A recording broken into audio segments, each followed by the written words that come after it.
Present हैं वो अपने अपने विचार आपके साथ शेयर करना चाहते हैं। तो सबसे पहले उस श्रृंखला में मैं आप इनवाइट करूंगी डॉक्टर सुधा जैन।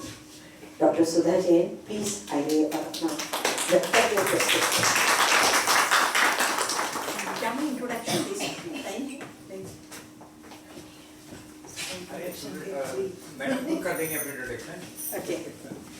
इंट्रोडक्शन की कोई जरूरत नहीं है, सब अपने ही हैं, सब इकट्ठे हुए हैं। ये बात भी है और धीरे धीरे एक दूसरे को पहचानने में भी ज्यादा टाइम नहीं लगेगा। माना कि सारे जग को गुलशन न कर सके हम, माना कि सारे जग को गुलशन न कर सके हम, दो चार कांटे कम किए गुजरे जिधर से हम, गुजरे जिधर से हम। आदरणीय सेठी जी, उपस्थित सभी बहनों भाइयों बच्चों, मेरा विषय थोड़ा सा हटके है जो वर्तमान परिप्रेक्ष्य में बहुत ज्यादा आवश्यक हो गया है। विषय है टूटते परिवारों में जैन दर्शन की भूमिका। ये ऐसा विषय है जो हम सभी के लिए जानना जरूरी है। हमारे जैन प्रिंसिपल्स किस तरह से टूटते बिखरते परिवारों को जोड़ने में अपना योगदान दे रहे हैं। वर्तमान में पाश्चात्य संस्कृति के कारण मानवीय मूल्यों से विमुखता और नैतिक मूल्यों के प्रति कमी होती जा रही है। व्यक्ति मानवीय मूल्यों को व्यर्थ की चीज समझकर उससे दूर भागता चला जा रहा है। परिणाम स्वरूप आज प्रत्येक व्यक्ति अशांत, दुखी और तनावग्रस्त नजर आ रहा है। तनाव मुक्ति तथा अशांति को दूर करने के लिए ऋषियों मुनियों ने धर्म की छत्र छाया में धर्म की शरण में जाने की बात कही तथा मानवीय मूल्यों को पालन करने की चर्चा भी की। इस मॉडर्न एडवांस साइंटिफिक एज में व्यक्ति परिवार में रहना भूल गया है और परिवार के लिए जो मैनेजमेंट टेक्निक पर से अपना कंट्रोल होता चला जा रहा है। केवल यही नहीं बल्कि स्पिरिचुअलिटी यानी आध्यात्मिकता हमारे परिवारों से समाप्त होती चली जा रही है और उसके स्थान पर क्या है? Disputes, disturbances, merciless intolerance, depression, vice of dowry, dissatisfaction, selfishness, greed, possessiveness, domestic violence और lack of flexibility in thoughts, ये सब चीजें बढ़ती चली जा रही है। यदि हम करंट सिनारियो की बात करते हैं तो हम ये पाते हैं कि in this modern era everything has been changed, like culture, customs, relationship, married life, respect of elders, way of educating youth, and so many other things. The reason behind it, इसका कारण क्या है? क्यों ये बदलती चली जा रही है चीजें? The reason behind it is a lack of giving proper knowledge of our circumstances, lack of knowing the nature of others, not following the customs, and lack of the time in the life of parents for their children. Hence, they are unable to face the problems arising in their life after marriage. Main जो मेरा आज का विषय है वो after marriage जो disputes होते हैं उस पर मैं आ रही हूँ धीरे धीरे। उनकी वजह से ये सब मुझे एक रेफरेंस देना पड़ रहा है। भारतवर्ष में कुछ वर्षों से देखा जा रहा है कि जॉइंट फैमिलीज टूटती बिगड़ती चली जा रही है। आज स्थिति ये है कि बहुत ही कम संयुक्त परिवार रह रहे हैं। इसकी वजह से हमारे बुजुर्गों का भविष्य असुरक्षित दिखाई दे रहा है। सिंगल फैमिली में भी झगड़े बढ़ते चले जा रहे हैं और डोमेस्टिक वायलेंस के, दहेज के, तलाक के तथा बच्चों की कस्टडी के केस दिनों दिन बढ़ते चले जा रहे हैं, जिसके कारण हमारे बच्चों का भविष्य भी सुरक्षित दिखाई नहीं दे रहा है। फैमिली कोर्ट्स में ऐसे कई केसेस दिनों दिन बढ़ते चले जा रहे हैं। सबसे पहले मैं ये परिवार के टूटने का कारण बताना चाहूंगी। क्या कारण है जो ये परिवार टूटते हैं, बिखरते हैं? इसके रूट कॉजेज जो हैं फैमिली मैटर्स के जो डिस्टर्बेंस हो रहे हैं, एंगर, इंटॉलरेंस, ग्रीड, ये एक एक शब्द इतना पावरफुल है, वो मैं आपको बताना चाह रही हूँ। देखने बड़ा आसान लग रहा है कि anger, intolerance, greed, lack of compassion, abuse, lack of intimacy, unrealistic expectations, financial issues, differences in background, inequality within relationship, different interests, incompatibility, demand of rights but no performance of duties. ये बहुत सारे ऐसे कारण हैं जो हमारे परिवार में झगड़े पैदा करते हैं। इन सभी कारणों से परिवार अपनी सेल्फ रेस्पेक्ट, सोशल डिग्निटी और मेंटल पीस, ये सब, फिजिकल फिटनेस, ये सब चीजें खोते चले जा रहे हैं सभी परिवार के मेंबर्स। अब आपको बताऊं फैमिली क्या होती है, मैं बहुत छोटी से 2-3 सेंटेंस में बताऊंगी फैमिली क्या होती है, इसकी इंपॉर्टेंस क्या है, इसका महत्व क्या है, इसके यूनिटी ऑफ फैमिली में कितनी पावर है जो कि हमें कितनी ऊंचाइयों तक पहुंचा सकती है, फैमिली का उद्देश्य क्या है, इसको स्ट्रॉन्ग कैसे बनाया जाए। परिवार टूटने से पहले इन सब बातों का जानना बहुत जरूरी है। सिर्फ एक कोटेशन है जो मैंने स्वयं बनाया है। Family is not an electrical switch to enlighten the surroundings, relations between members create peace in atmosphere without any efforts, only by clicking it.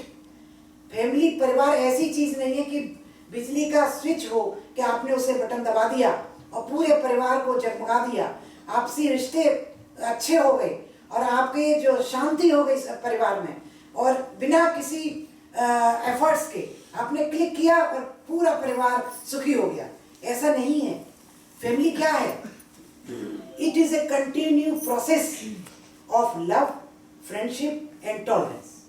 ये हमारी फैमिली का जिस्ट है कि अगर आपके पास फ्रेंडशिप बना के रखते हैं आप फैमिली मेंबर्स में, आप एक दूसरे को प्यार करते हैं, स्नेह करते हैं, तो टॉलरेंस सबसे ज्यादा जरूरी है। Peace, harmony, love, togetherness are the beauty of life and family.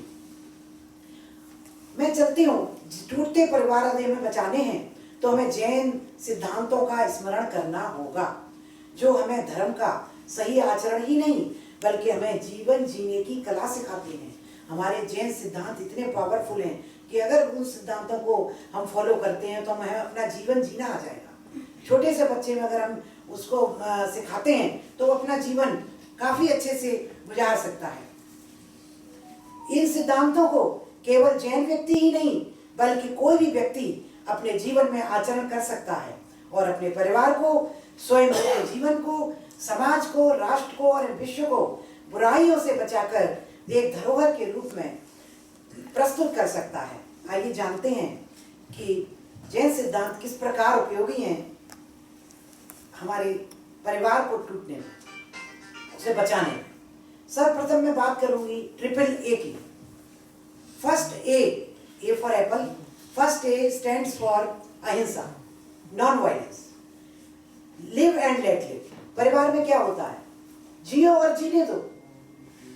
आप समाज में एक दिन परिवार सबसे जो महत्वपूर्ण इकाई है, आप भी जियो और जो नया मेंबर आ रहा है और जो भी जितने भी मेंबर हैं वो सब उनको भी जीने दो। ये अहिंसा का बहुत इंपॉर्टेंट प्रिंसिपल है।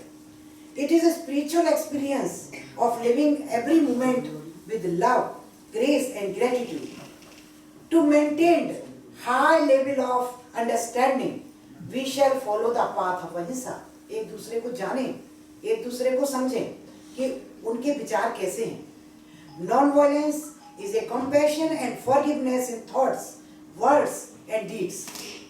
रहीमन धागा प्रेम का मत तोड़ो चटकाए, जोड़े से वो ना जुड़े और जुड़े गांठ पड़ जाए। इसलिए परिवार के सभी मेंबर्स को अहिंसा का पालन करते हुए परिवार की परिस्थितियों को बेटर बनाने में योगदान देना चाहिए। एक दूसरे में विश्वास उत्पन्न करना होगा, एक स्नेह और प्यार करना होगा, सम्मान की भावना रखनी होगी, बदले की भावना समाप्त करनी होगी और पॉजिटिव एटीट्यूड रखना होगा। तभी हम परिवार में अहिंसा का पालन कर सकते हैं तथा परिवार को बिखरने से बचा सकते हैं। जो सेकंड ए है, second A stands for anekanta, multiple view points. Anekanta, you and I, तुम और मैं, यानी आप भी और मैं भी एक परिवार में ये मोटो लेके चलना चाहिए, आप भी हो और मैं भी हूँ, यानी हम भी हैं, हम सब हैं। एक this principle is based on the theory of अनेका। केवल मैं ही नहीं, तुम भी हो। इट मीन्स कि हम दोनों, हम सब, हम परिवार में जितने भी मेंबर हैं, हम सभी इसकी इकाई हैं और हम सभी को एक दूसरे का ध्यान रखना है। इसका अर्थ है कि मैं केवल एक ही व्यक्ति नहीं, बल्कि सभी व्यक्ति अच्छी तरह से रहें, सभी सदस्य एक दूसरे के व्यू पॉइंट पर ध्यान दें, अपनी प्रॉब्लम सुने, उन्हें पॉजिटिव एटीट्यूड के साथ बुद्धिपूर्वक सॉल्व करें। यदि हम इस समस्या का समाधान तभी होता है तो परिवार एक मजबूती के साथ पीसफुली हम परिवार में रह सकते हैं। There should be no rigidity in thoughts। ये नहीं कि अगर सास है तो कि नहीं मैं बड़ी हूँ तो मेरा ही कानून चलेगा या मेरे ही जो भी अनुसार पूरा परिवार चलेगा। No rigidity in thoughts, no dispute in speech। अरे दूसरा कोई भी बाहर से आए जो भी सदस्य है उससे इस तरह से बोलिए कि आपके स्पीच में कोई झगड़ा वाली बात ना होनी चाहिए। नो इम्बेलेंस इन बिहेवियर, आपके बिहेवियर में किसी तरह का ऐसा कोई नहीं दिखाई दे दूसरे मेंबर को कि हमें पक्षपात किया जा रहा है हमारे साथ। Third point, third A stands for aparigraha, means non possessiveness. इसका मतलब है absence of feeling of mind. अक्सर परिवार में झगड़े होते हैं तेरे मेरे की वजह से, कम ज्यादा की वजह से, छोटे बड़े की वजह से और अच्छे बुरे की वजह से। धीरे धीरे यही छोटी छोटी बातें उग्र रूप धारण कर लेती हैं और परिवार टूटने लगते हैं। हमें शेयर करने की भावना विकसित करनी होगी। हमें दूसरे सदस्य की नीड्स के विषय में भी सोचना होगा। मल्टीपल व्यू पॉइंट्स, त्याग की भावना को डेवलप करना होगा। एक सच्चा परिग्रही व्यक्ति किसी भी परिस्थिति में एडजस्ट कर सकता है और समाज ने उसको जो दिया है उसे समाज को ही वापस करने की कोशिश करता है। यही भावना परिवार को जोड़ने में सहायक होती है। आज माननीय सेठी जी क्यों इस उम्र में भी इस इधर से ये इधर आते हैं, पता चला कि कल दूसरी जगह पहुंच गए, पता चला कल तीसरी जगह पहुंच गए। क्यों ये डेडिकेटेड है समाज के लिए? ये हमारी इनकी भावना है कि जो मुझे समाज ने दिया, जो मैं आज लायक हूँ, मैं इस लायक बन गया हूँ कि मैं समाज को सही दिशा निर्देशित कर सकूं। इसलिए इस उम्र में भी आज पूरा समय समाज के लिए देते हैं। यही भावना हमारी समाज को अग्रसर करती है। आज हम इन्हीं की भावना से हम यहाँ सब एकत्रित होते हैं और हमेशा कुछ न कुछ प्रोग्राम कराते रहते हैं और हम हमेशा मिलते रहते हैं। तो परिवार के बड़े बुजुर्ग इस सिद्धांत का पालन करते हुए अपनी इच्छाओं और अपनी आवश्यकताओं को कम करके परिवार में खुशी व शांति ला सकते हैं तथा अन्य सदस्यों का भी सहयोग प्रदान करना होगा। 10-fold virtues, मैं बहुत शॉर्ट में बता रही हूँ क्योंकि मैं जैन धर्म की बात नहीं कर रही, उनके सिद्धांत हम how we apply this principle in our life to save ourselves and to save our family and society also. 10-fold virtues, 10 धर्म, उत्तम क्षमा, मार्दव आजम ये सब जानते होंगे जैन लोग। Forgiveness, tenderness, honesty, purity, truthfulness, self restaurant, संयम, आत्म संयम, तब नॉन अटैचमेंट, चेस्टिटी आदि। इन भावनाओं को यदि परिवार में फॉलो करें तो परिवार में क्या होगा? हार्मनी होगी, यूनिटी होगी। ये सब चीजों से हम परिवार को स्ट्रॉन्ग बना सकते हैं और इसे टूटने से बचाया जा सकता है। It teaches us a way of life. स्वयं को सुपीरियर न समझकर दूसरों की इज्जत करनी होगी, सत्य का आचरण करना होगा, विचारों को प्यूरिफाई करना होगा और क्षमा का पालन करना होगा। 3 ज्वेल्स, देखिए बहुत इंपॉर्टेंट हमारा प्रिंसिपल है, जैन प्रिंसिपल। 3 ज्वेल्स, 3 रत्न, सम्यक दर्शन, सम्यक ज्ञान एंड सम्यक चारित्र। How we apply these 3 jewels? Right faith, right knowledge and right conduct. ये तीनों रत्न यानी सम्यक दर्शन, ज्ञान, चारित्र अपने जीवन के प्रत्येक विभिन्न परिवेशों में प्रयोग करना चाहिए। जहां तक परिवार की बात है, यदि आपने अपने एल्डर्स में राइट फेथ यानी पॉजिटिव फेथ रखते हैं तो आपको उनसे क्या होगा? राइट नॉलेज मिलेगी। और जब राइट नॉलेज आपको मिलती है तो आप राइट कंडक्ट करेंगे। ये तीनों चीजें जो रत्न है, तीनों रत्न, सही नॉलेज लाइए। आप किसी भी क्षेत्र में जाइए, आप सबसे पहले आपको जरूरत है सही नॉलेज की, सही ज्ञान की। उसके बाद श्रद्धा रखने की, सही ज्ञान प्राप्त करने की। और जब आप सही ज्ञान प्राप्त कर लेंगे तो आप सही आचरण कर सकते हैं।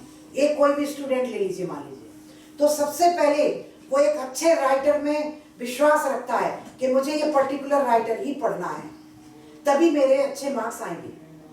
तो वो उस राइटर की बुक जब लेके आता है तो तब उसको सही ज्ञान मिलता है।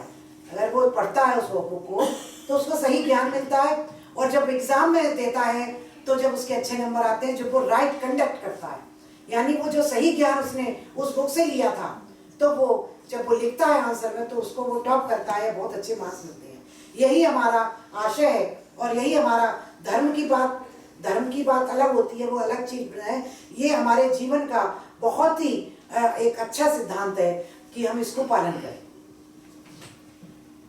कुछ अन्य बातें हैं जो हमारे कॉन्फ्लिक्ट को रिजॉल्व करने में, सॉल्व करने में होती है, काम आ सकती हैं।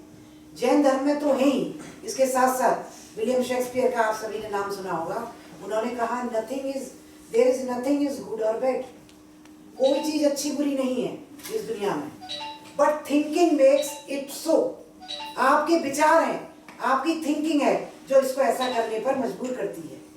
हम अपनी सोच और रिक्वायरमेंट के आधार पर हम वस्तु को या व्यक्ति को अच्छा और बुरा मान लेते हैं, लेकिन हमें गुलाब के फूल की तरह खुशबू बिखेरनी चाहिए, जो इतने कांटों के बीच में भी खिलकर ब्यूटीफुल, सॉफ्ट और स्वीट एंड गुड रहता है। विचार होनी चाहिए। अनहेल्दी सिचुएशन में उनकी अच्छाई बुराई के बारे में सोचना चाहिए, फिर डिसीजन लेना चाहिए। हार्मनी और रिकंसिलिएशन और मैनेजमेंट अधिकांश समस्याओं का हल कर सकते हैं। सहन शक्ति, एश्योरेंस भी बहुत आवश्यक है। माइंड स्टेबल होना चाहिए, कड़वे शब्द यूज नहीं करने चाहिए। हमारे एक्स प्रेसिडेंट अब्दुल कलाम आजाद, उन्होंने बहुत अच्छी बात कही, if you salute your duty, अगर आपने ड्यूटी अपनी पूरी कर रहे हैं तो you need not to salute anyone, but if you pollute your duty you have to salute everyone. इसका मतलब क्या हुआ? यदि आपने अपनी ड्यूटी पूरी कर ली है तो आपको कोई चीज की जरूरत नहीं है, राइट्स तो आपको सब मिल जाएंगे अपने आप। कुछ जैन महिला अधिवक्ता के रूप में करीब 35 ईयर से मैं इसी तरह के केस देखती आ रही हूँ, और उन जैन सिद्धांतों को, इन्हीं सिद्धांतों के आधार पर इनको अप्लाई करके मैंने हजारों परिवारों का पुनर्गठन किया है। और आज वो इतना खुश हैं कि जब भी कभी बाई चांस मिलते हैं तो बहुत खुश होते हैं कि मैडम आपने हमारे जीवन को बचा लिया। क्योंकि कोई भी इतनी अच्छी तरह से नहीं समझा सकता केस आया डाइवोर्स ले लो। मैंने आज तक, आप लोग विश्वास नहीं करेंगे, 35 ईयर्स में मेरे हाथ से एक भी तलाक नहीं हुआ है। मेरे नाम से डरते हैं कि अरे तलाक की मैडम है, तलाक के वकील साहब हैं, इनसे दूर रहना। जब मेरे संपर्क में आते हैं तो मैं कहती हूँ भाई मैं तलाक नहीं कराती। मैं अपने जैन सिद्धांतों में इतनी स्ट्रॉन्ग हूँ कि मैं स्वयं भी वो उसी तरह का आचरण करती हूँ, और मैं दूसरों को भी, जब भी मुझे एक मिनट भी मिलता है कहीं भी किसी के पास भी, तो मैं अपना उसको ऐसे सिद्धांत बता के शॉर्ट में बताती हूँ कि वो अपने लाइफ को बदल सकता है। ये हम लोगों में शक्ति है, नारी शक्ति कह लीजिए या जैन धर्म का ये प्रभाव समझिए। तो इसी आधार पर मैं कंक्लूजन के रूप में कुछ टिप्स देना चाहती हूँ कि अपने जीवन में हमें क्या करना है। कितना जीवन है, जरा सा जीवन है, सब मिलके बैठ के और इसको अच्छे से हम लोग गुजार सकते हैं। गुड वैल्यूज, हमारी वैल्यूज बहुत इंपॉर्टेंट है। ये सत्य, अहिंसा, ये सब चीजें, ये अपने चरित्र को बढ़िया बनाइए, सत्य बोलिए। अरे घर में झूठ बोलने की क्या जरूरत है? अब आप एक बार झूठ बोलोगे तो आपको ज्यादा नुकसान होगा, सत्य बोलोगे तो एक बात तो डांट पड़ सकती है, लेकिन आपका व्यक्तित्व निखर के आएगा। मैनेजमेंट टेक्निक्स आपको सीखनी होगी परिवार में। शेयर एंड केयर की भावना, जब तक आप में भावना नहीं होगी परिवार में कोई सुख नहीं रह सकता। इंट्रोस्पेक्शन, आप अपना आत्मनिरीक्षण करिए। और मैं लास्ट बट नॉट लीस्ट, ये तो सिलसिला चलता रहता है, मैं एक सभी को बोलना चाहूंगी 2 लाइनें। अंधकार घिरता है तो क्या करना, अंधकार घिरता है तो क्या करना, दीपक बन जलते जाना। यदि कुछ अच्छा करना हो तो क्या करना, यदि कुछ अच्छा करना हो तो क्या करना, करने का संकल्प जगाना, करने का संकल्प जगाना।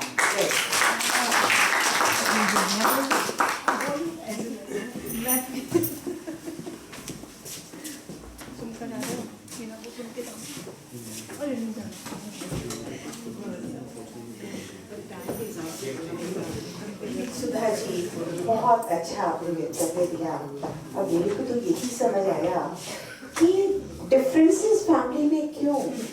जैन धर्म का एक बहुत बड़ा प्रिंसिपल है कि एक जीव दूसरे जीव का ना अच्छा कर सकता ना बुरा कर सकता। तो अगर मैंने ये विभाग किया, स्वभाव नहीं है मेरी आत्मा का, अगर मैंने ये विभाग किया कि आपने मुझे हार्श बोला, मारा, मेरा पैसा ले लिया, जो छोटे छोटे पॉइंट्स होते हैं, तो क्या मेरा पैसा आप ले सकते हैं? नहीं, मेरा पैसा आप ले नहीं सकते, मुझे आप मार नहीं सकते। जो मेरा क्रमबद्ध पर्याय में लिखा है होना तो वही है, होना तो वही है। तो फिर ये डिफरेंसेस क्यों? जब आप ये बताइए, एक माँ है, क्या माँ कभी बच्चे का बुरा चाहती है? मेरा ख्याल हम सब माएँ हैं, कभी एक माँ अपने बच्चे का बुरा नहीं चाहती। मुझे आज आप ये बता दीजिए, क्या उस बच्चे का बुरा होता है या नहीं, उसे बुखार आता है या नहीं, उसकी डेथ होती है या नहीं, उसका एक्सीडेंट होता है या नहीं। अगर माँ एक जीव दूसरे जीव का कुछ अच्छा बुरा कर सकती तो शायद माँ से ऊपर कोई नहीं था कि वो अपने बच्चे को संभाल के रखती। उस बच्चे का हर समय बुरा होता है क्योंकि उसके कर्म का फल उसे मिलना ही मिलना है। तो यहाँ प्रूफ तो होता है कि एक जीव दूसरे जीव का कर नहीं सकता, ना अच्छा कर सकता ना बुरा कर सकता। तो मुझे तो आज तक समझ नहीं आया ये पहेली का जवाब कि क्यों मैं दूसरे के ऊपर ब्लेम करती हूँ। कहती हूँ, हस्बैंड को कहती हूँ, आपकी वजह से आज देर हो गई। नहीं, देखिए तो सही, आपका राग था कि उनकी गाड़ी में बैठ के जाएं। आप उस राग को छोड़ के तो देखिए कि आप कहाँ देर होगी। नहीं, ये मेरा राग था। ये जैन धर्म जो जैसा धर्म है ऐसा धर्म कोई नहीं मिल सकता। हमने केवल जैन धर्म को ऊपर से क्रियाओं से अपनाया है। अगर जैन धर्म को अंदर स्वभाव से अपना लें तो कोई जिंदगी में इंसान ना अच्छा लगेगा ना बुरा लगेगा, क्योंकि ये तो मात्र विकल्प है। मैंने, सुधा जी ने कहा मेरे को पहले करवा दो और मैंने करवा दिया तो कहेंगी विभा जैन जैसी कोई अच्छी लेडी नहीं है। और अगर मैंने इन्हें तीसरे नंबर पे डाल दिया होता तो कहती विभा जैन जैसी खराब नहीं है, विभा जैन जैसी है नहीं जैसी है, परंतु क्या चीज है जो मेरे विकल्प के अनुसार दूसरे ने परिणमन किया तो वो अच्छा, क्योंकि वो मेरे अनुरूप परिणमन कर गया। और जिस इंसान ने मेरे विकल्प के अनुसार परिणमन नहीं किया वो बुरा हो गया। अगर मैं कहती हूँ आपको, सपोज मैंने कौन से कलर की, ब्लू कलर की साड़ी पहनी है, आप कहते हैं ब्लू कलर सपोज आपको बहुत खराब लगता है, कहेंगे कितनी खराब साड़ी पहनी है। आपका ब्लू कलर फेवरेट है तो आप कहेंगे कितनी अच्छी पहनी है। क्या साड़ी अच्छी या बुरी है? साड़ी ना अपने में अच्छी है ना बुरी है, ये तो मात्र मेरा विकल्प है। और ये मान के चलिए कि विकल्प मतलब बंध, हर विकल्प बंध को देके जाता है। शुभ विकल्प है तो अच्छा बंध देता है, अशुभ विकल्प है तो अशुभ बंध देता है। तो बताइए तो सही, जहाँ जैन धर्म इतना सुंदर है, कल शाम को समय सार कलश पढ़ रहे थे, उसमें यही आया। एकदम रोंगटे खड़े हो जाते हैं जब समय सार जी पढ़ लेते हैं, कुंद आचार्य को देख लेते हैं, पढ़ लेते हैं, गणेश प्रसाद वर्णी जी के प्रवचन देख लेते हैं। उसका एक राई बराबर अपने जीवन में उतार लीजिए तो ये सब झगड़े, मान, क्रोध, ये सब जड़ से चला जाएगा। ऐसे प्रिंसिपल्स हैं। तो मैं और आप तो हम क्या बोलेंगे, कुंद आचार्य ने तो सभी कुछ बोल दिया। इसी के साथ ये तो मैंने सुधा जी के उपलक्ष्य में बोला। अब मैं आपको मैं डॉक्टर विभा जैन आपके सामने अपने कुछ उद्गार प्रस्तुत करना चाहती हैं। वैसे ज्योत्सना जी मुझे देख रही हैं, उम्मीद थी कि शायद मेरा नाम बोल देंगी, परंतु तुम पहले कह के गई थी, पहले मैं बोलूंगी। तो इसलिए खैर हम भी वहीं पे बैठेंगे, ना ज्योत्सना जी जा रही हैं ना मैं जा रही हूँ, हम दोनों एक दूसरे का जरूर सुनेंगे, इसलिए उस विकल्प को हम छोड़ सकते हैं। ठीक है, अब जो मैं बिल्कुल भी फॉर्मेलिटीज में नहीं पढ़ रही, वैसे आदरणीय सेठी जी के लिए तो बहुत ज़्यादा एक दिल में अलग ही जगह रहती है, इसलिए मैं आदरणीय सेठी जी को जरूर सादर जजनीत करूंगी, और बाकी सभी जो मेरे बहन और भाई बैठे हैं उन्हीं को भी बहुत प्यार, बहुत सादर जजनीत, क्योंकि जैजनेन्द्र में तो सारा ही जैन धर्म उसमें गर्भित है। अगर मैंने जैजनेन्द्र करा और अपने भावों से करा, कल जो प्रकरण आ रहा था वो नमस्कार के ही प्रकरण आया था, देखने लायक, सुनने लायक और पढ़ने लायक प्रकरण है जिनेन्द्र प्रसाद वर्णी जी का, जो समय सार क्लश में उन्होंने प्रवचन दिए हैं। 58 पेज केवल नमस्कार को डिफाइन करने में दिया है। क्या चीज दी है कि, और ये शास्त्र जी लुप्त हो गया था, बहुत मुश्किल से 7 साल की मेहनत लगी कि एक पहला और दूसरा भाग मुझे मिल गया, और अब हमने उसे छपवाया है। तो मैं आप सबसे अनुरोध करूंगी और रिक्वेस्ट करूंगी, अगर किसी को थोड़ा भी स्वाध्याय में शौक है तो आप मेरे से फ्री प्रति ले सकते हैं, बहुत वर्थ रीडिंग प्रति है। ठीक है, वो बात अलग थी। खैर मैं अब अपना वक्तव्य शुरू करती हूँ। मेरा वक्तव्य केवल यही है, जैन दर्शन में महिलाओं की भूमिका। मुझे केवल इतना बताइए कि ये बहुत ज्यादा प्रश्न उठता है, जबकि मैं बहुत इस पे बोलती हूँ, करती हूँ, बहुत प्रश्न उठता है कि क्यों महिला सशक्तिकरण का पॉइंट अराइज हो रहा है। मुझे बताइए, सशक्तिकरण उसे कहते हैं, उसको जरूरत होती है जो कमजोर है, उसको सशक्तिकरण करिए। क्या मैं कह सकती हूँ कि महिला कमजोर है?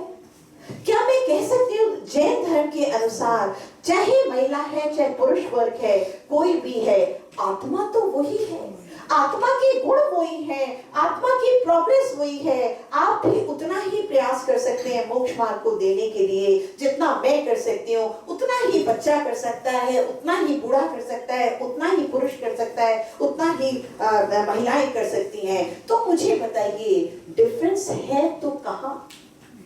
क्या ये डिफरेंस हम सबका, समाज का बनाया हुआ नहीं है? मुझे ये बताइए। आप अपने मन से पूछिए, ठीक है मैं भी जो लिख के लाई हूँ पढ़ूंगी, बोलूंगी, परंतु ये मेरे दिल का उद्गार बहुत जबरदस्त है कि ये जो डिफरेंस बनाया, जो हमने महिलाओं को कमजोर बनाया, वो किसने? आप पुराने जमाने की बात करिए, कहा था बहू ने ये ढका और मुंह से आवाज नहीं निकलनी चाहिए। क्यों? किसने बनाया? ये केवल समाज का रूल था कि बहू आई तो उसके मुंह से आवाज नहीं निकलनी चाहिए। हम सबको इतना दबा कर दिया गया पुरुष वर्ग ने। क्यों? कि मैं आपसे प्रश्न पूछती हूँ, क्यों इतना दबाया कि पीढ़ी दर पीढ़ी दर पीढ़ी दर हम सबने ये सोच लिया, हमें सबको महसूस होने लगा कि मेरे में शक्ति नहीं है, मैं इनसे दबी हुई हूँ, छोटी हूँ, मैं बोल नहीं सकती, मैं एक्सप्रेस नहीं कर सकती। आपने जो कहा मैं हाँ कर दिया, मैं रिस्पेक्ट के अगेंस्ट नहीं जा रही हूँ। मैं आज भी अगर बड़ा इंसान कोई कहता है तो मुझे से आवाज नहीं निकलती है, परंतु मेरे दिमाग में दिल में बहुत बड़ा उद्गार है ये कि क्यों महिला सशक्तिकरण की बात उठती है। ये केवल समाज की देन है, ये जैन दर्शन की स्वभाव की देन नहीं है। स्वभाव से महिला कहिए, पुरुष कहिए, बच्चा करिए, इवन चींटी कहिए, शेर कहिए, कोई भी पर्याय करिए, स्वभाव से हम सब बराबर हैं। जब स्वभाव से बराबर हैं तो आप बताइए डिफरेंसेस हैं तो क्यों? ये डिफरेंसेस हम सबके बनाए गए हैं। कृपया करके यहाँ जो भी पुरुष वर्ग बैठा है, मैं उनको बहुत धन्यवाद करती हूँ कि इतने अच्छे टॉपिक पे आप लोग भी हैं, क्योंकि थोड़ा सा मैं आपको भी बोलना चाहूंगी, थोड़ा सा। ठीक है, हमें हमें सशक्तिकरण करनी है, हमें इम्प्रूव करना है, हमारे में जो अंदर है वो हमें बाहर लाना है, जो हम बाहर नहीं ला पाए थे। हम पैर से पैर हम आपके साथ मिलके चलना चाहते हैं। हम ये नहीं, हमारे अंदर कभी ये भावना नहीं है कि हम आपको नीचा दिखाएं और हम ऊपर उठें। हम ये बिल्कुल नहीं चाहते। हम क्या चाहते हैं, हमें भी चांस दिया जाए, जो हमारे अंदर भी है उसे भी हम व्यक्त करना चाहते हैं। हम आपसे ऊपर बिल्कुल नहीं उठना चाहते। ये केवल एक पुरुष वर्ग की सोच है। महिला छोटी है, अगर मैंने उसे बढ़ावा दे दिया तो अगर वो मेरे से ऊपर उठ गई तो क्या होगा, मेरे मान का क्या होगा? ध्यान रखिए, आपके मान का कुछ नहीं होगा, बल्कि आप ज्यादा मान वाले बन जाएंगे, आपको ज्यादा मान दिया जाएगा। अगर मैं देखती हूँ, समाज देखता है कि ये तो लड़कियों को, महिलाओं को बहुत इक्वल ट्रीट करता है, तो आपका शायद मान और ज्यादा बढ़ेगा। मान कभी किसी को दबाने से नहीं बढ़ा, मान कभी किसी को दबाने से नहीं बढ़ेगा। मान तब बढ़ेगा कि आपने दूसरे की भी वैल्यू को समझा कि वो भी वैल्यूएबल है, वो भी मनुष्य है, वो भी स्त्री है, उसमें भी वही गुण है जो मेरे में है। मुझे बताइए, मान तो तब बढ़ता है। मान आप देखिए, जब मैं दान देती हूँ तो दान देने वाले का हाथ ऊपर है और दान लेने वाले का हाथ नीचे है। जब आपने इक्वल स्टेटस दिया महिलाओं को तो आपका हाथ ऊपर है, आपका दिमाग ऊपर है, आपकी पर्सनालिटी ऊपर है, महिला तो नीचे। ये ध्यान रख के देखिए, ये केवल मैं अपने आप से बोली, बट डेफिनेटली ईश्वर की सर्वाधिक ये मान के चलना पड़ेगा कि अब महिला ईश्वर की रची सर्वाधिक सुंदर कृति है। मैं नारी हूँ, मैं नारी हूँ, मैं शक्ति हूँ, मैं नारी हूँ, मैं शक्ति हूँ, मैं दुर्गा हूँ, मैं काली हूँ। मैं नारी हूँ, मैं शक्ति हूँ, मैं दुर्गा हूँ, मैं काली हूँ, मैं रणचंडी, मैं वीणा वादनी, मैं सौम्य शीतल चांदनी हूँ। मैं नारी हूँ, मैं शक्ति हूँ। नारी और शक्ति पर देखिए कितना मतलब समानता भी है और विसंगतियां भी हैं। मैं नारी हूँ, मैं शक्ति हूँ, एक बार मैं बखान कर रही हूँ, लेकिन मेरी शक्ति का हनन हुआ। इसके बहुत सारे कारण रहे होंगे। शक्ति पर सबसे पहले भी डॉक्टर विभा जी ने बोला कि नारी सशक्तिकरण की आवश्यकता क्यों पड़ी।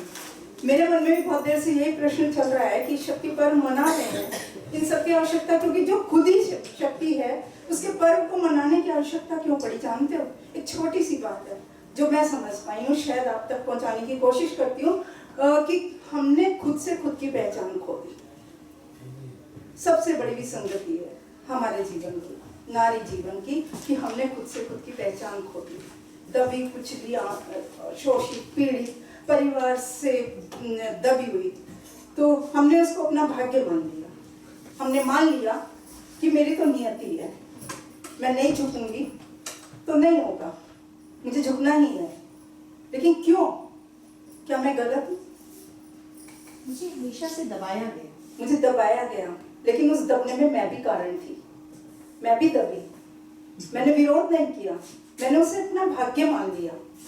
शायद यही हमारी सबसे बड़ी गलती थी।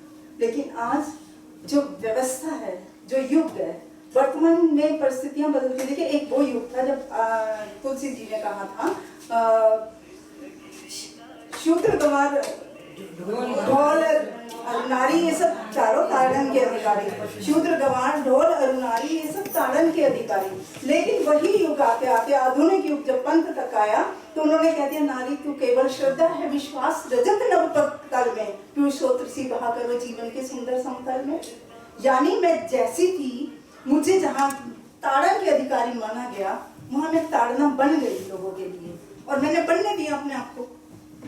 मुझे ताड़ते रहे और मैं प्रताड़ित होती रही, मैंने विरोध नहीं किया। और जब मुझे श्रद्धा मान लिया तो मैं श्रद्धा से उनके आगे पलक पावड़े बिछा के बिछ गई।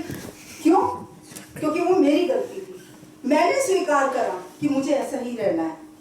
यदि मैं उस समय अपना विरोध जता देती और मैं कहती मेरी भी अस्मिता है, मेरी भी पहचान है, मैं भी इस समाज का अंग हूँ, मेरे बिना इस संसार की सृष्टि नहीं है, मैं आदि हूँ, मैं आदि हूँ, मैं ही अंत हूँ, मैं प्रकृति हूँ, मैं सृष्टि हूँ, मैं ही हूँ।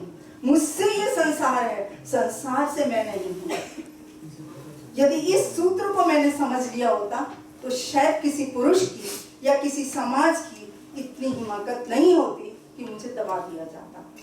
देखिए, हमेशा एक सूत्र है दुनिया का कि तपते को दबाया जाता है, उठते को तो उठाया जाता है। सूरज भी उगता है तो प्रणाम हम करते हैं ना, क्योंकि मैं जानती हूँ उसके बिना दिन नहीं है।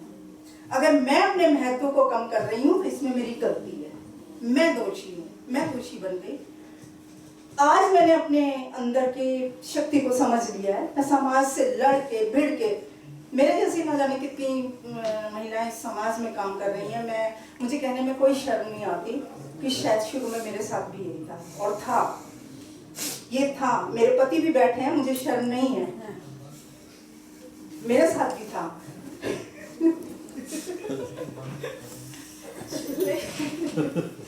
लेकिन मैंने विरोध किया क्योंकि मुझे करना था। मैं जानती थी मैं गलत कदम नहीं उठा रही हूँ और आज भी मैं अपनी बात रखती हूँ। मुझे आना चाहिए बात रखना। मैं यहाँ पे बैठी जितनी भी महिलाएं हैं, मैं उन सभी को कहना चाहूंगी कि अपनी बात रखिए। यदि आप सत्य हो तो, अगर आप गलत हो तो आप झुकिए, लेकिन अनावश्यक रूप से झुकना शायद हम स्त्रियों की नियति नहीं होनी चाहिए। नवरात्रे आ रहे हैं, बहुत जोर शोर से देवी पूजन होगा, लेकिन घर में बैठी देवियों का हम अनादर करते हैं। मैं भी करती हूँ, आप भी करती हो, पुरुष भी करता है, बालक भी करता है। इस समाज का हर जीव, प्राणी मात्र से कह रही हूँ, वो सभी महिलाओं का अनादर करते हैं, क्योंकि मैंने सिखाया है। पुरुष पहले है, ये मैंने सिखाया, ये माँ ने सिखाया है। जब माँ चूल्हे पे रोटी बनाती है, बहन भाई दोनों बैठते हैं, बेटी को जल्दी हो रही होती है और बेटे को भी जल्दी हो रही होती है, तो मेरी जैसी माएँ भी कह देती हैं, बेटा तू 2 मिनट रुक जा, उसको जाने दे। वो विरोध नहीं करती, वो भी तसल्ली कर लेती है कि हाँ ठीक है, ये मेरी गलती है। जब घर में लड़की जन्म, आज हम कितने शिक्षित हो गए हैं, चांद पे पहुंच गए, हवाई जहाज मेरे कब्जे में है, रेलगाड़ी मेरे कब्जे में है, नासा मेरे कब्जे में है, सब कुछ तो मेरे कब्जे में है। लेकिन घर में अगर लड़की पैदा हो रही है तो सबसे पहले मेरे ही मुंह पे मुर्देन की छा जाती है। मायूस हो जाती हूँ, कह तो देते हैं हम लक्ष्मी आ रही है, मानते कहाँ हैं। उसी दिन से चिंता हो जाती है ना कि बेटी पैदा हो गई, कैसे करूंगी। दूसरी हो गई तो बिल्कुल ही हत्या हो गई, फिर तो बिल्कुल ऐसे लगता है जैसे संसार में जीने लायक ही नहीं रही मैं। ये दुर्भाग्य है। मैं बहुत गर्व से कहती हूँ मैं जैन हूं, लेकिन मैं जैन बन नहीं पाई। मैं दावे के साथ कह सकती हूँ, ज्यादा नहीं तो 50% हमारे जैन परिवारों में भी यही विसंगतियां हैं, भले ही वो बाहर आए या ना आए। मुझे स्वीकारने में शर्म नहीं है, मैं स्वीकार करती हूँ इस चीज को। आप भी करना सीखिए तो शायद स्थिति बदल जाएगी। हो सकता है हम सब महिलाओं को, बालिकाओं को वो सम्मान दे पाए। हमें नहीं मिल रहा सम्मान वो। मैं हमेशा एक बात कहती हूँ, मुट्ठी भर इंदिरा गांधी, प्रतिभा पाटिल, कल्पना चावला या मैं आप जैसी, सरिता जी जैसी अगर मुट्ठी भर महिलाएं हैं, तो क्या आप सोचते हो कि विकास हो गया देश का? महिलाओं को समानता की पदवियां मिल गई, झंडे गड़ गए हमारे। आप जाओ झंडा गाड़ के आओ मंच पे और बाहर जैसे आप अपने परिवार में जाओगी तो आपका 2 दर्जे का व्यवहार कदम रखते ही शुरू हो जाएगा। मैं कहती हूँ हम सब कामकाजी हैं। कितनी महिलाएं हैं जो जिनको घर में जाकर खाना मिल जाता है, या कितनी महिलाएं हैं जो बिना चेंज किए किचन में लग जाती हैं। ये वो छोटी छोटी चीजें हैं जिनको हम विकास नहीं कह सकते, विनाश कह सकते। क्या सोचते हो? बिल्डिंग बनने से हमने विकास कर लिया? नहीं, हमने अपनी आत्मा का विनाश कर लिया। मैं ये मानती हूँ। मुझे नहीं पता मेरे जैसी सोच वाले कितने लोग हैं, लेकिन मैं ऐसा सोचती हूँ, क्योंकि जब मेरे समानता की बात आती है तो अपने आप ही तक अनुचित चीजें मेरे सामने खड़ी हो जाती है, कभी रूढ़ी के नाम पे, कभी परंपराओं के नाम पे, कभी समाज के नाम पे और कभी देश के नाम पे।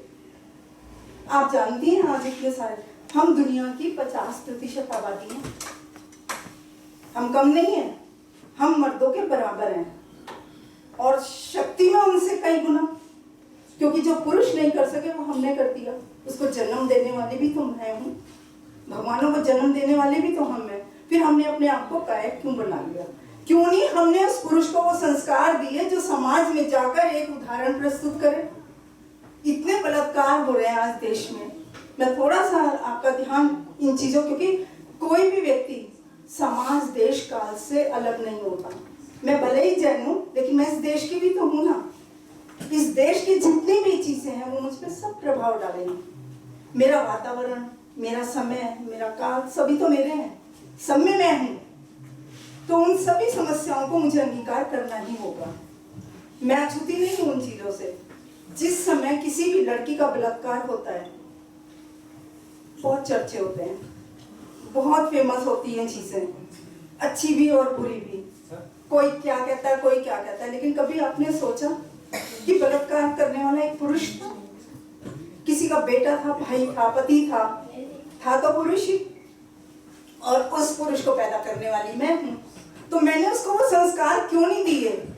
आज सबसे ज्यादा जरूरत है, जब मैं अपने घर में एक पुत्र का जन्म होते देखती हूँ, तो उसी दिन से संकल्प क्यों नहीं करती कि इसको समानता का पाठ मुझे पढ़ाना ही है, मुझे इसे सिखाना ही है कि बेटा अगर बाहर निकलोगे तो सभी लड़कियां तुम्हारी बहनें हैं, तुम्हें उनका सम्मान करना ही होगा। ये चीजें हमें अपने बच्चों के दिमाग में, अपने पुत्रों के दिमाग में, अपने भाइयों के दिमाग में, अपने पतियों के दिमाग में डालनी होगी। मैंने एक चीज देखी है कि अगर किसी बच्ची के साथ ऐसी कोई दुर्भावना वाली चीजें या ऐसी कोई हरकत होती है, तो हम बड़ी आसानी से पल्ला झाड़ देते हैं और कहते हैं अरे उसकी तो लड़की ऐसी है, वो लड़की ऐसी है। हो सकता है उसकी कोई चाल चलन में कमी हो सकता है उसकी पीछे मुझे आज भी याद है कि कॉलेज का एक केस होता, रात के 2 बजे वो लोग खाना लेने गए थे, तो कितने लोगों के मुंह से मैंने यही सुना था कि रात को लड़कियों को निकलने की इजाजत क्यों देते हो। लेकिन उस चीज के बाद आज इतने सारे बलात्कार हो गए हैं। तो कई बार मैं हमेशा एक चीज सोचती हूँ कि लड़कियों के पैदा होने से मायूसी तो होती है, सभी परिवारों में होती है, लेकिन मैं ये बारीकी से एक चीज और बताना चाहूंगी कि मैंने जब कुछ कारण ढूंढने की कोशिश करी तो मुझे मिला कि लड़कियों को जन्म देना आसान है, लेकिन वर्तमान युग में उनका संरक्षण, पोषण और संवरण करना बहुत कठिन हो गया है। इसके लिए सबसे अधिक आवश्यकता है कि हम अपने बच्चों को अच्छे संस्कार दें, क्योंकि अगर बच्चे संस्कारित होंगे तो वो एक गलत काम कभी नहीं होने देंगे। देखिए, प्रकृति का एक नियम है, तुम जो उसे दोगे वही तुम्हें मिलेगा। तो मैं प्रकृति हूँ ना, मैं जो समाज को दूंगी वही तो मुझे मेरे सामने आएगा। तो मेरा दायित्व बनता है कि मैं ऐसी चीजों को रोकने के लिए अपने बच्चों को अच्छे संस्कार दूं। दूसरा, जैन दर्शन जो है बहुत ही विशद दर्शन है, विराट दर्शन है। ये ऐसी एक बरगद का पेड़ है जिसके नीचे आके सारे सिद्धांत, जितने भी अच्छे सद्भावनापूर्ण व्यवहार है, सिद्धांत है, दर्शन है, वो एक तरीके से विश्राम पाते हैं। तो जिसके नीचे सारे प्राणियों को, समस्त प्राणी जगत को विश्राम मिलता हो, ऐसे दर्शन को अगर हम आत्मसात करके चले, मैं कहती हूँ बहुत ज्यादा रात्रि भोजन हम नहीं करते, ठीक है, समझ में आता है, लेकिन रात्रि भोजन के सिद्धांत को जैसे हमने अंगीकार कर लिया, वैसे ही संस्कारों के सिद्धांत को यदि हम अंगीकार कर ले, तो मेरे ख्याल से बहुत सी चीजें, बहुत सी विसंगतियां अपने आप हमसे छूटने लगेंगी। अक्सर कहा जाता है कि राष्ट्र निर्माण में जैन महिलाओं का या जैन आमनाओं का या जैन परंपराओं का क्या योगदान है। मेरे ख्याल से जो हमारे सिद्धांत हैं वही सबसे बड़ा राष्ट्र निर्माण में सहयोग देते हैं। यदि मैं एक गुणशाली हूँ, मैं धैर्यवान हूँ, मैं शीलवान हूँ, मैं चरित्रवान हूँ, तो ये हो नहीं सकता कि मैं अपनी संतति को चरित्रहीन होते देख पाऊंगी। मैं उसी क्षण रोकूंगी। आज एक चीज की तरफ और आपका ध्यान इंगित करती हूँ, मैं थोड़ा सा विषय से इधर आके बात करती हूँ। आज पिज्जा और बर्गर की संतानें पैदा हो रही हैं। मैं तो जैन हूँ, मेरे यहाँ तो आचरण की शुद्धता, आहार की शुद्धता पर बहुत बल दिया जाता है। फिर ये कैसे हो गया कि मेरे घर में जब मैं सर्विस से आती हूँ या मैं नौकरी करती हूँ या हम दोनों ही नौकरी करते हैं, और जब मैं घर में जाती हूँ खाना बनाने की बजाय मैं कह देती हूँ जाओ बच्चों बाहर से ले लो, या मैं ऑफिस से आते समय पैकेट हाथ में लेके आती हूँ बाहर से कि बच्चे बैठे होंगे, जाके उनको दे दूंगी, खा लेंगे, कम से कम घंटे 2 घंटे तो आराम से मुझे जीने देंगे। या फिर जाते जब मैं चकला बेलन थामती हूँ तो 70 गालियां तो मैं पति को निकालती हूँ, 80 गालियां मैं बच्चों को निकालती हूँ, और चिंजला के जब मैं खाना बनाती हूँ तो फिर क्या होगी, यही आक्रामकता तो उनके भीतर आ गई ना। तो ये वो सूत्र है जिनका हमें पालन करना है। हमारी माओ ने सिखाया था जब आप बेलती हो ना, नकार मंत्र का जाप किया करो, वो गुण, वो नमस्कार की जो प्रणाली है वो तुम्हारे रगों में आ जाएगी। लेकिन आज जब मैं गालियां देते देते खाना बनाती हूँ, झुंझलाते हुए खाना बनाती हूँ, तो मेरे बच्चे हिंसक नहीं होंगे तो क्या होंगे? वो हो रहे हैं हिंसक, हमें रोकना है उसे। तभी नारी की प्रासंगिकता है। देखिए, अगर हम अपनी परंपराओं को छोड़ देंगे ना तो हम उग्रवादी हो जाएंगे। आज हम उग्रवादी हो चुके हैं, हम सभी माएँ उग्रवादी हो चुकी हैं। हमें अपनी परंपराओं की ओर रोकना होगा। हम अपने समाज को बचाने का सबसे एक महत्वपूर्ण सूत्र है, हमें अपनी परंपराओं से अलग नहीं होना, हमें अपनी परंपराओं को बचा के रखना है और पकड़ के रखना है। यदि हम अपनी परंपराओं को आत्मसात कर सके तो मेरे ख्याल से इससे बड़ा जैन दर्शन कोई नहीं हो सकता।